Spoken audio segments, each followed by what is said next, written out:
Guys, kung gusto mo talaga mag-move forward, we have to learn how to look backward. We are going to evaluate what happened to us in the past year. Sa video na ito, pag-uusapan natin ang 8 money lessons that I learned this past year. So if you are interested to learn from my experience, you got to watch this video.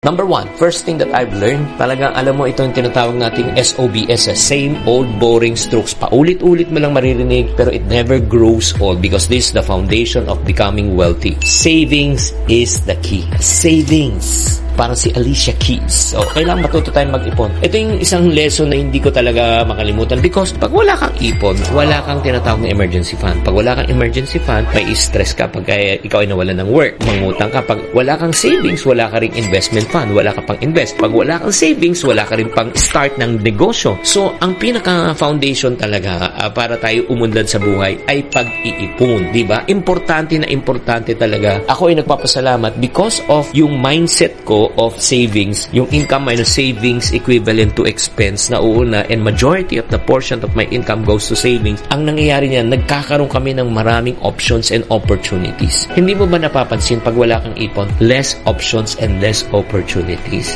Do you agree? So number 1, that is what I've realized. Savings is key. Number 2, second thing that I've discovered this past year, there is no one-size-fit-all financial formula. Wala po. Like for example, pupunta tayo sa savings. Parati na magtatanong sa akin, Chinkee, anong magandang formula when it comes to saving? 10-20-70, 10-10-80, 10-30-60? Alam mo, totoo lang ha. Kahit sabihin ko sa iyo yung formula, pero kung hindi mo kaya, won't work. Anong ibig sabihin? Like for example, daling kita sa gym, first time ka mag-gym, sasabihin ko sa iyo, sige, start tayo. 200 pounds ka. 200 pounds. Sa palagay mo, kaya mo bang buhatin ang 200 pounds? No way! Baka ma-heart attack ka o yung muscles mo bumigay. Pero kaya tatanong kita, kaya mo ba 5 pounds? Oo, kaya naman. Sige, 5 pounds ka muna. From 5, you go to 10. From 10, you go to 15. From 15, as you develop stronger muscles, you make your way up. Ganon din po sa pag-iipon. Kung tatanungin mo, ang pinaka-ideal na formula, kung ano ang kaya mo. Kung kaya mo 5% mo, nandun ka mag-start. From 5, gawin mong 10. From 10, gawin mong 15. From 15, gawin mong 20. As your income increases, you don't increase your standard of living and spending, but you increase your standard of saving and investing. Does it make sense? Kaya nga walang tamang formula kung ano ang bagay sa iyo.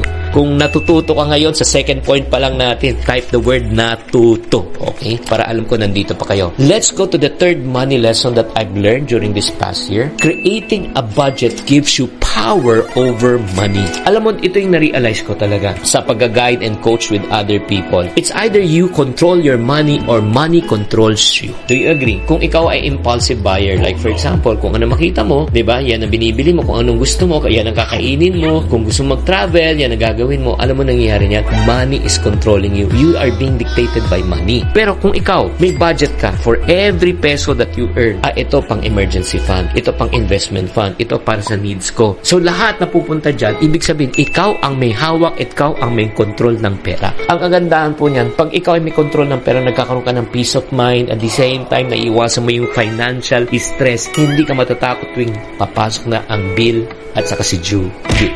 Agree? Kaya nga, that's the third thing that I've learned. Let's go to the fourth lesson. Fourth lesson that I've learned during this past year is invest wisely. Grabe nga, as I mentioned to you, pagka ikaw ay nakapag-ipon, nakapag-manage ka ng pera, may excess ka, may investment fund ka. Atin-atin lang to. Some people might say that this 2022 may be one of the not so good year for them, but I would say 2022 is one of the best years for us. Because of what happened, siyempre sa financial situation, yung inflation, tapos nagkakaroon ng pandemic, tapos yung crisis, marami pong nawawalan po ng opportunity at income. Ito pa, isa pang kailangan natin maunawaan, yung pera po natin nagde-devaluate in value, diba? So more or less, kung may 100,000 ka sa bangko, the following year, nawalan ka na ng 10 to 15%. So you're talking about, yung 100,000 mo, yung value na lang talaga 90 to 85,000. Lumiliit ang halaga ng pera, tumataas ang bilihin, hindi pa tumataas ang sweldo. So kailangan, as a wise investor right now, I must be able to transfer my cash into asset that can fight inflation and at the same time yield more. Kaya nga, this 2022,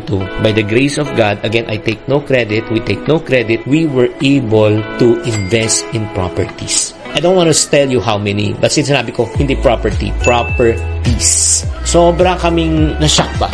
Alam mo, sa totoo lang, atin-atin lang to. Cash is king. Ulitin ko, cash is king. Just to give you a perspective, may inagbenta po sa amin ang isang property ng value ay 6M, pero ang tunay na value was around 8 to 9M. So, nagets nyo, nabenta niya kasi kailangan niya ng pera, urgent, tamang-tama, meron kaming konting ipon, so, nabili po namin yun. Kaya nga, gusto kong sabihin po sa inyo, mga friends, pagka sinunod nyo tong mga tips ko po sa inyo, itong 8 money lessons na sinishare ko po sa inyo ngayon, magbabago talaga ang financial life nyo at financial journey. Ang next question ko, itutuloy pa ba natin to? Kasi mayroon pang 5, 6, 7, and 8. O sige, type the word tuloy kung gusto nyo ituloy. Type the word tuloy. Sige, tuloy na natin ha, para hindi kayo mabitin. Okay, number 5. Okay, the fifth thing that I've learned is this. Don't let your debt take over your life. Ano ibig sabihin? Ako ba yung may utang?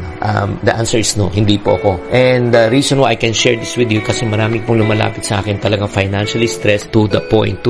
May mga iba nagko-consider na po ng hindi maganda. Alam mo, debt can be overwhelming. Kaya nga that's the reason why I will highly recommend na make this as a priority to get out of debt.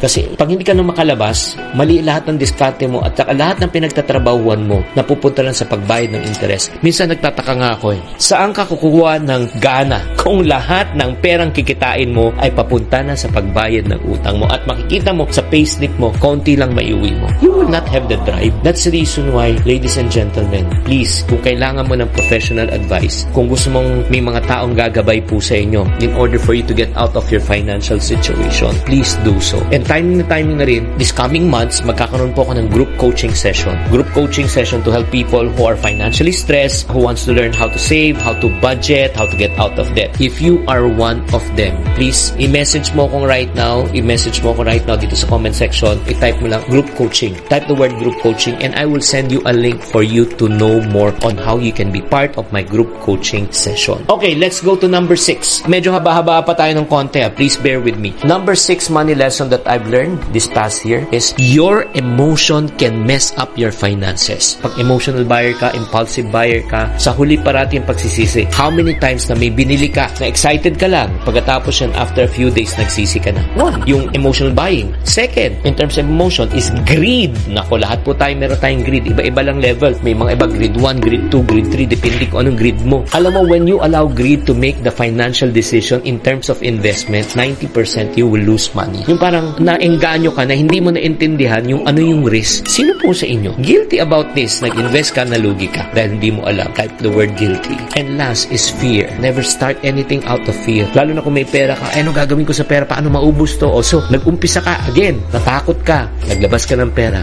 nalugi ka. So please, this is the 6th lesson that I've learned this past year na wag mong gawin. 7th money lesson that I've learned this year was lifestyle inflation will keep you broke. Parang tayo nag-uusap ng inflation, para tayo mga economist na ang gagaling po natin na sinasabi, kailangan, ilabanan natin yan. Paano natin pababaan presyo? Alam mo, why control the things that you cannot? Pagtaas ng presyo, war ng crisis, pandemic, hindi natin control yan. Alam mo, ang pinakamatindi na inflation na pwede mong makontrol is lifestyle inflation. Yung paggastos po natin. Honestly, come on, let's be realistic. The more you make, the more you spend. Agree? So, importante po, i-control po natin na kailangan tayong magkaroon ng self-discipline, kailangan magkaroon tayong financial goals, kailangan gumawa tayo ng sakripisyo. Pag hindi mo kaya, wag mong pilitin. Yan ang mahalaga. And finally, number 8. I'm gonna wrap this up already. Ano ba yung ulit ng 1, 2, 7? Ang natutunan ko this year, saving is key. It's the foundation of all. There's no one size fit all. Tapos, creating a budget gives you power to make the right decision. Number 4, invest wisely. Number 5, don't let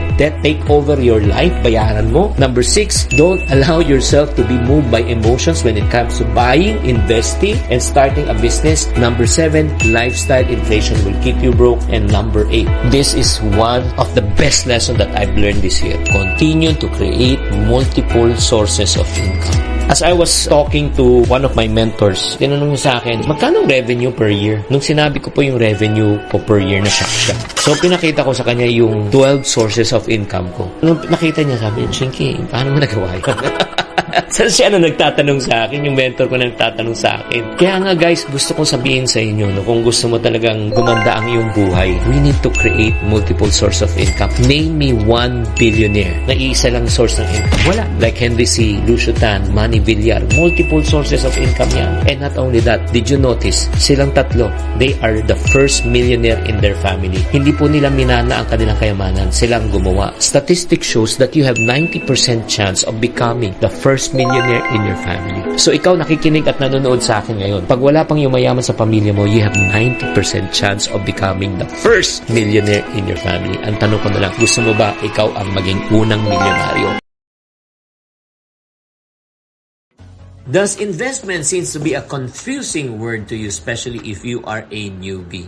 As an investor myself, it is my task and goal to help people to become wealthy and debt-free. That's the reason why in this episode, we are going to talk about the 7 investment rules you should never break. And I'm pretty excited about our topic today. It's all about investment. So, let's talk about first the word called investment, and the second is the rule or the law. When you say law or rule, just like the law of gravity. The law of gravity says, what goes up must come down. Pag tumalong ka ng building, babagsak. It's a law. And likewise, there are rules and law in investment that you cannot break. Why? Because if you jump out of a building, as I mentioned, you will not float. That you will what? It will break your body. And likewise, when investment, ganun din po. May mga rules na hindi dapat natin i-violate. Let's go to rule number 1. Never borrow to invest. Many people believe that borrowing to invest is a smart financial move. After all, you're investing other people's money. But here are the number of reasons why borrowing money is not really a good idea. First, hindi mo mapipredict kung ano mangyayari sa investment mo kung magpa-fail or succeed. Let's say if you borrow money, di ba, 100,000, tapos in-invest mo sa forex or sa crypto or let's say sa stock market, and then all of a sudden bumaksak ang market by 50%. You'll not only lose the value of your money, which is your investment, but you are also responsible for repaying the interest and the loan. Nagigets nyo? Ito ba yung masakit? Paano na kung nawala yung buong principal? Na-scam ka. Na-scam ka na, 100% nawala, tapos magbabayad ka pa ng interest. What? Second, even successful investment can take years to generate return. That means, alam mo, baka mas malaki pang binabayaran mo interest, di ba? Kumpara sa profit mo. At the same time, the third reason why you shouldn't borrow, because it increases your risk. Again, yung risk of not only losing the money but risk of being in financial debt and burden. That's the first reason. Kaya kung ikaw nakikinig ka, you are contemplating, gusto ko mangutang para mag-invest, borrow low and then invest high. That is not true. Number 2, rule in investment is this. The best time to invest is not in the future, but the best time to invest is now. So, it's always about the present. The sooner you start investing, the more time your money can grow. Even na mag-umpisa ka kahit sa maliit. Maliit lang. Over time, it will compound. Over time, you will develop the habit of investing. Kasi nga, yung pagdating nga sa pag-iipon, mga kaiponaryo, di ba, parati ko sinasabi, mag-ipon ka rin kahit na maliit. Bakit? Sa pag-iipon din naman sa halaga ang importante. Ang importante, ma-develop mo of habit of saving. And likewise, if you develop the habit of investing, it will work for you. So, by putting your money into investment now, you're setting up yourself for financial success down the road. And maybe some of you are asking, saan ako mag-i-invest? Ako, ang dami na pong mga financial instruments right now na talagang magaganda na kahit na 50 pesos, 100 pesos, pwede ka na mag-umpisa. Rule number 3 in investment that you should not break is this. Never allow emotions to make the decision for you when it comes to investing. Maniwala kayo. Emotions can change. It's fleeting. When you allow emotions to be your guide, most likely it will be an impulsive decision. You know what? You will make a wrong decision.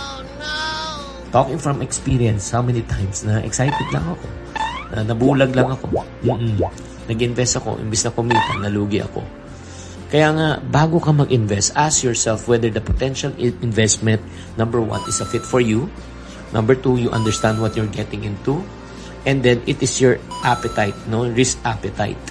Kaya nga, importante na yun muna yung mga katanungan. And if you are not sure, please seek out the advice of a financial advisor or an expert or your mentor. Para maiwasan natin ang pagkakamali, wala namang masama kung magtanong tayo. Do you agree? Fourth investment rule that you and I should never break: stop trying to get rich quick. If you're looking to make your money grow in a quick and fast way, instead of making money, you will quickly lose your money. Instead of chasing after unrealistic income or gains, it's better for you to focus on solid long-term investment. Alam mo, yung mga investment na makikita mo, 6% interest per annum, 5% per annum, this may not sound exciting, but this is more reliable, more consistent way to grow your wealth over time. Kaya importante po, no, kailangan meron po tayo pagdating sa investment naman, yung appetite risk mo. Pwede kang maging conservative, moderate, and aggressive. Okay? Pwede mo namang hati-hatiin ang portfolio mo eh. Like for example, if you are a conservative person, you can invest 20% on high risk, 80% on low risk. Pag ikaw naman po ay medyo aggressive ka, you can invest 80% on high risk, 20% on low risk.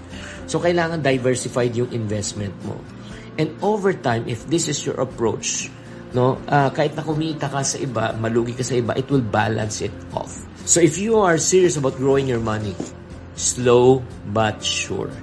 Slow but sure. Oo. Yan ang dapat ang motto natin. Let's go to the fifth investment rule that you should never break. Never try to chase that trend. Yan ang parating pagkakamali ng mga ibang tao.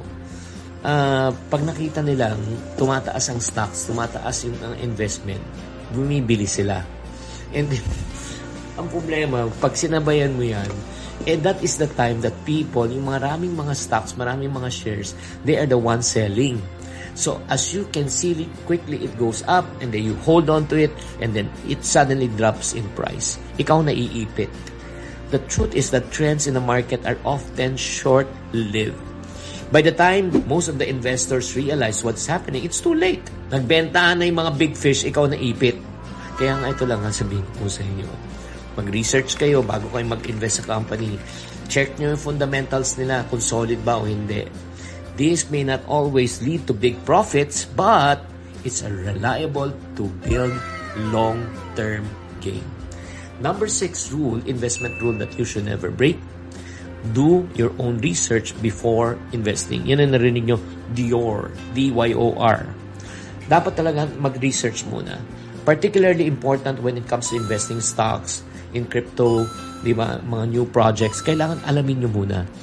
Pag hindi nyo naintindihan, okay, please don't get into it. Nako. Imbis na kumita, nalulugi pa. And then, once you have already good understanding how it works, at the same time, it's based on your risk appetite, diba? That's the time that you invest. And once you invest, let me offer you an unsolicited advice. Make sure, if this is a trial project, invest only the money that you can afford to lose. Just in case you lose everything, you won't lose sleep. Okay? Before I go to number 7, let me do a roll call again of 1 to 6. Number 1, investment rule that you should never break: never borrow to invest. Number 2, the best time to invest is not tomorrow but now. Number 3, never allow emotions to invest for you. Number 4, stop trying to get rich quick. Number 5, never chase the trend. Anong uso? Number 6, do your research before investing. And number 7, investment rule that you should never break: keep track of your portfolio. Any successful investor knows that it is important for them to keep their portfolio. Alam po nila yung portfolio nila. Alam po nila kung paano nila babalansehin ang portfolio nila. As I mentioned a moment ago, if you are a conservative type of an investor, do 20-80. 20 on high, 80 on low. If you're moderate, 50-50. If you are aggressive, 80-20. 80 on high, 20 on low. So that's how you invest according to your risk appetite. And not only that, pag nag-i-invest po kayo, syempre diversify ang ibig sabihin po, diversification. Meron kayo sa hard asset, meron kayo sa paper asset, meron kayo sa business asset, no? When you say hard asset po, yan yung mga properties, rental, or if not naman, you want to sell in the near future.